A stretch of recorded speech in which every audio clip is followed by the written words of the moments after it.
South ఇండియాలోనే అతి తక్కువ ధరలకి రత్నాలనందించే ఏకైక సంస్థ 6JVR. అడ్వాన్స్డ్ కోర్సెస్ తో పాటు ఫస్ట్ ఇయర్ నుండే campus recruitment training. Leading companies లో 13,000 plus placements with 13.5 lakhs highest package.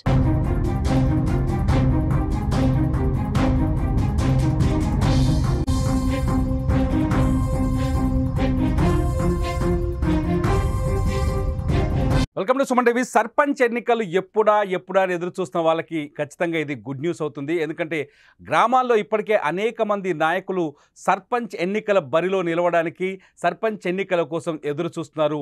క్యాడర్ని ready చేసుకుంటున్నారు. చాలా రోజుల నుంచి ప్రచారం చేసుకుంటున్నారు. అంతర్గతంగా పబ్లిసిటీ చేసుకుంటున్నారు.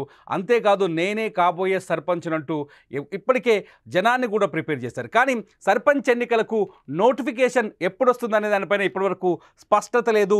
ప్రభుత్వం ఇదిగో ఈ వచ్చే నెల, ఆ తర్వాత నెల అంటూ దాట వేస్తూ వస్తుందని ఒక చర్చ జరుగుతుంది. ఇవన్నిటికీ ఫుల్ స్టాప్ పెడుతూ తెలంగాణ ప్రభుత్వం జూన్ చివరి వారంలో సర్పంచ్ ఎన్నికలకు నోటిఫికేషన్ విడుదల చేయాలని నిర్ణయిస్తున్నట్టుగా తెలుస్తోంది. ఇప్పటికే పోలింగ్ బూతుల కౌంటింగ్ మొదలైంది. ఓటర్ల జాబితాను కూడా పూర్తి చేశారు. పోలింగ్ కేంద్రాల గుర్తింపు కూడా ఓ కొలిక్కి వచ్చినట్టుగా తెలుస్తోంది.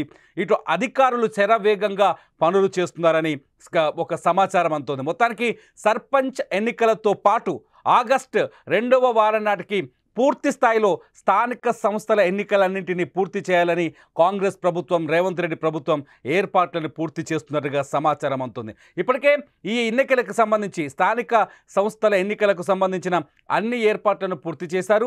అన్ని సంస్థలకి ఏ పోలింగ్ బూతులు కావాల్సిన ఏర్పాట్లన్నింటినీ రెడీ చేస్తున్నట్టుగా తెలుస్తోంది. ఇప్పటికే దీనికి సంబంధించిన ప్రక్రియ కూడా మొదలైనట్టుగా తెలుస్తుంది. అయితే మొట్టమొదట గ్రామ పంచాయతీ ఎన్నికలతో ఈ స్థానిక సమరం మొదలయ్యే అవకాశం కనిపిస్తుంది. గ్రామ పంచాయతీ ఎన్నికలు మొత్తం తెలంగాణలో 12,633 గ్రామ పంచాయతీలకు ఎన్నికలు జరిగే అవకాశం ఉంది. ఇప్పటివరకు ఈ గ్రామ పంచాయతీ ఎన్నికలకు అంటే ఇంతవరకు పెండింగ్ ఏమీ లేవు. ఆ 12,633 గ్రామ పంచాయతీలకు జూన్ చివరి వారంలో ఈ నెల అంటే రేపటి నుంచి మొదలయ్యే జూన్ చివరి వారంలో నోటిఫికేషన్ వచ్చే అవకాశం ఉంది. జూలై మొదటి వారంలో ఎన్నికలు జరిగే అవకాశం కనిపిస్తుంది. సర్పంచ్ ఎన్నికలు జరిగిన వెనువెంటనే మండల పరిషత్ అలాగే జిల్లా పరిషత్ ఎన్నికలకు కూడా తెలంగాణలో నోటిఫికేషన్ వచ్చే అవకాశం కనిపిస్తుంది.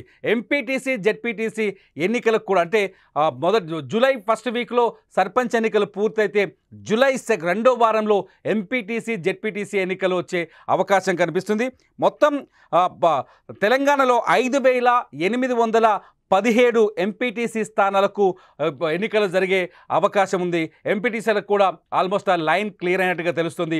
ప్రభుత్వం నోటిఫికేషన్ విడుదల చేయడమే తరువేగా అంటే వరుసగా సర్పంచ్ ఎన్నికల తర్వాత ఎంపీటీసీ, జెడ్పీటీసీ ఎన్నికలు, ఎంపీటీసీ, జెడ్పీటీసీ ఎన్నికల తర్వాత మున్సిపల్ ఎన్నికలకు కూడా ఏర్పాట్లు చేస్తున్నట్టు తెలుస్తుంది. మొత్తానికి తెలంగాణలో 567 మండలాలు ఉన్నాయి. ఈ 567 మండలాలకి ఎంపీపీల ఎన్నిక కూడా పూర్తయిపోతుంది. జూలై సెకండ్ ఆర్ థర్డ్ వీక్లో 567 మండలాలకి ఎంపీపీల ఎన్నిక కూడా పూర్తయిపోతుంది.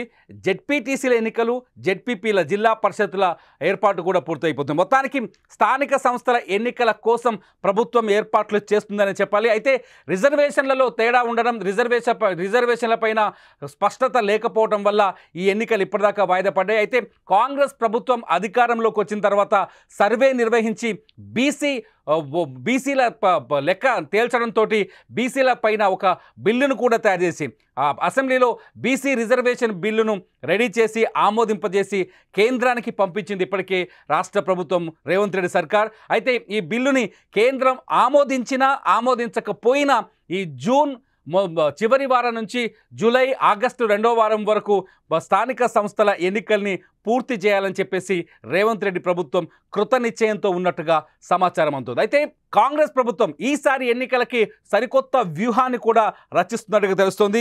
స్థానిక సంస్థల ఎన్నికలపైన అనేక డిమాండ్లు ఉన్నాయి. ఎన్నికలకు సంబంధించి ముఖ్యంగా తెలంగాణలో ఉన్న బీసీ సంఘాల నాయకులు ఖచ్చితంగా రిజర్వేషన్లపైన జీవో వచ్చిన తర్వాతనే, రిజర్వేషన్లని తేల్చిన తర్వాతనే ఎన్నికలకు, స్థానిక సంస్థల ఎన్నికలకు వెళ్ళాలని పట్టుబడుతున్నాయి. అయితే ప్రభుత్వం చాలా స్పష్టంగా ఒకవేళ కేంద్ర ప్రభుత్వం బీసీ రిజర్వేషన్ బిల్లు పైన ఎటు తేల్చకపోయినప్పటికీ, తేలే అవకాశం అయితే కనిపిస్తలేదు ఇప్పటికున్న సిచ్యువేషన్లో. ఒకవేళ తేల్చకపోయినప్పటికీ కాంగ్రెస్ పార్టీ తరఫున ఈ ఎన్నికల్లో 42% రిజర్వేషన్లను బీసీలకు కల్పించాలని ముఖ్యమంత్రి రేవంత్ రెడ్డి వ్యూహాత్మకంగా అడుగులు వేస్తున్నారని తెలుస్తుంది. మొత్తానికి రేవంత్ రెడ్డి స్థానిక సంస్థల్ని చేజిక్కించుకునేందుకు ఒక వ్యూహాత్మకమైన అడుగులు వేస్తున్నారని చెప్పాలి. కాంగ్రెస్ పార్టీ తరఫున 42% రిజర్వేషన్లు ఇచ్చేందుకు రేవంత్ రెడ్డి సిద్ధంగా ఉన్నాడని చెప్పాలి. గతంలో జరిగిన స్థానిక సంస్థల ఎన్నికల్లో ఎస్సీ ఎస్టీ జనాభా దామాషా ప్రకారం స్థానిక సంస్థల్లో రిజర్వేషన్లు వచ్చాయి.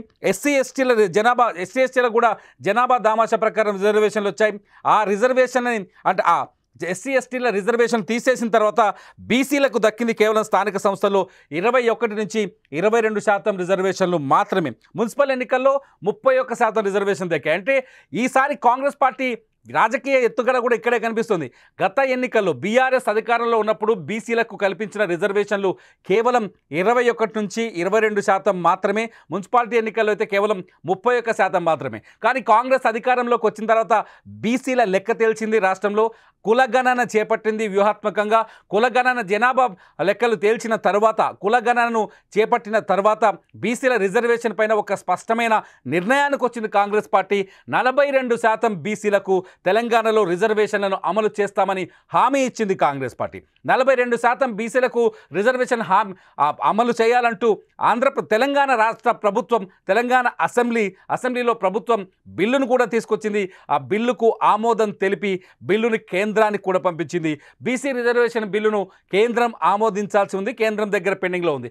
ఇదే ఇప్పుడు కాంగ్రెస్ పార్టీకి అనుకూలంగా మారే అవకాశం కనిపిస్తోంది. ఈ అంశాన్ని అనుకూలంగా మార్చుకోవాలని ముఖ్యమంత్రి రేవంత్ రెడ్డి భావిస్తున్నట్టుగా తెలుస్తోంది. స్థానిక సంస్థల ఎన్నికల్లో ఈ రిజర్వేషన్ ఒకవేళ కేంద్ర ప్రభుత్వం బిల్లుకు ఆమోదం తెలపకపోతే కేంద్రాన్ని ఇరుకున పెడుతూ ఈ కాంగ్రెస్ పార్టీ తరఫున వీళ్ళు 42% రిజర్వేషన్ని అమలు చేయాలని, స్థానిక సంస్థలో 42% సీట్లను బీసీలకు ఇవ్వాలనే ఆలోచనతో కాంగ్రెస్ పార్టీ ఈ ఎన్నికలకు, స్థానిక సంస్థల ఎన్నికలకు సిద్ధమవుతున్నట్టు తెలుస్తుంది. ఏదేమైనా సర్పంచ్ ఎన్నికల కోసం చాలా రోజులుగా ఎదురు చూస్తున్నారు. నిధులు లేక గ్రామ పంచాయతీలు చాలా ఇబ్బందులు పడుతున్నాయి.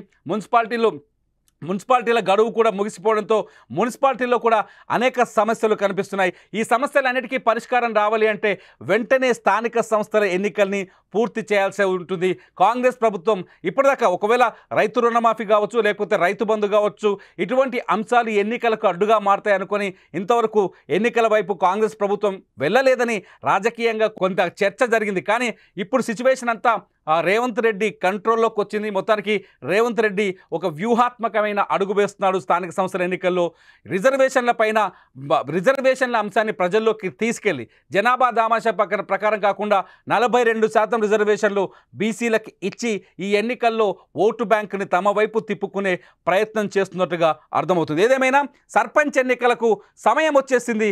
సమరం త్వరలోనే జరగబోతుంది. మరి వచ్చే 2 నెలల్లోనే సర్పంచ్తో పాటు ఎంపీటీసీ, జెడ్పీటీసీ, మున్సిపల్ ఎన్నికలు కూడా మొదలవుతాయనే సమాచారం మనకు అందుతోంది. చూస్తూనే ఉండండి సుమన్ టీవీ. సర్పంచ్ ఎన్నికలు అలాగే స్థానిక సంస్థల ఎన్నికలకు సంబంధించిన పొలిటికల్ న్యూస్ కోసం, ఎవ్రీడే పొలిటికల్ అప్డేట్స్ కోసం సుమన్ టీవీ లైవ్ని సబ్స్క్రైబ్ చేసుకోండి. సుమన్ టీవీ లైవ్లో వీడియోస్ చూస్తూనే ఉండండి.